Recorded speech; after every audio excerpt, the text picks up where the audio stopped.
ఒక విషయం చెప్పనా? మనం చిన్నప్పటి నుంచి ఒక మాట వింటూనే పెరుగుతాం. అందరితో మంచిగా ఉండు అని. ఆ మాట తప్పు కాదు. కానీ అందరికీ నచ్చేలా ఉండు అనే ప్రయత్నం మొదలైనప్పుడే మన అసలు జీవితానికి దూరమవుతాం. కొన్నిసార్లు మనకిష్టం లేకపోయినా వాళ్ళేమనుకుంటారో అని, వీళ్ళేమనుకుంటారో అని, వాళ్ళు బాధపడతారేమో అని మన మనసుని మోసం చేస్తాం. ఎవరైనా ఏదైనా అడిగితే సరే అంటాం. మనకు నచ్చకపోయినా పర్లేదు అంటాం. మనసులో బాధ ఉన్నా నేను బాగానే ఉన్నా అని అంటాం. ఎందుకో తెలుసా?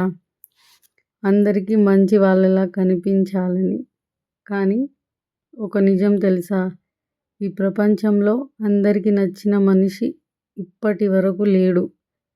నువ్వెంత మంచివాడివైనా ఎవరో ఒకరు తప్పుగా చూస్తారు. నువ్వెంత సహాయం చేసినా ఎవరో ఒకరు మర్చిపోతారు. నువ్వెంత ప్రేమించినా ఎవరో ఒకరు విలువ ఇవ్వరు. అంటే నువ్వు మారాలా? లేదు. నిన్ను నువ్వు కోల్పోవద్దు. ఒక పువ్వు అందరికీ ఒకేలా నచ్చదు.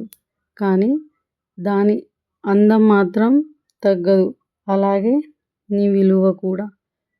ఎవరో గుర్తించకపోతే తగ్గిపోదు. మరో విషయం చెప్పనా?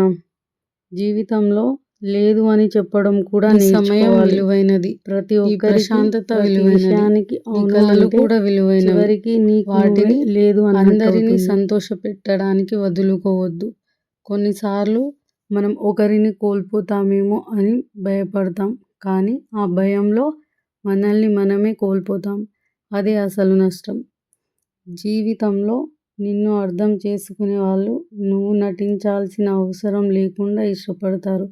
వాళ్ళ దగ్గర నువ్వు నీలా ఉండొచ్చు. అదే నిజమైన బంధం. చివరగా ఒక విషయం చెప్పనా? అందరికీ నచ్చాలని కాదు, నిన్ను నువ్వు గౌరవించేలా జీవించు.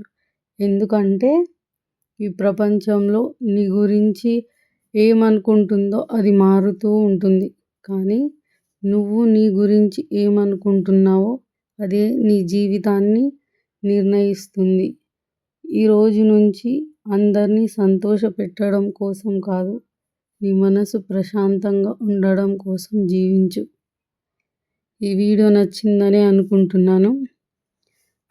ప్లీజ్ లైక్ చేయండి, షేర్ చేయండి. మరిన్ని వీడియోస్ కోసం కామెంట్ చేయండి.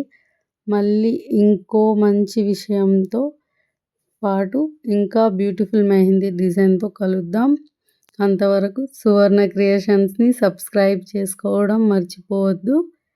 Thank you for watching. Bye.